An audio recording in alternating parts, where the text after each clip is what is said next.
మంగళగిరి ప్రాంతంలో chains snatchings భయాందోళనకు గురి చేస్తున్నాయి. చైన్ స్నాచర్ల కారణంగా ఒంటరిగా మహిళలు బయటకు రావాలంటే బెంబేలెత్తిపోతున్నారు.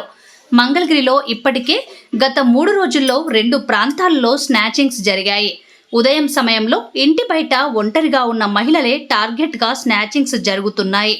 కొందరు యువకులు నెంబర్ ప్లేట్స్ లేని వాహనాలపై వచ్చి ఒంటరిగా ఉన్న మహిళలను టార్గెట్ చేసి వారి వద్దనున్న బంగారు వస్తువులను దోపిడీ చేస్తున్నారు. పోలీసుల నిఘా లోపం కారణంగా మంగళగిరి ప్రాంతంలో చైన్ స్నాచింగ్స్ పేట్రేగిపోతున్నాయని ప్రజలు ఆందోళన వ్యక్తం చేస్తున్నారు.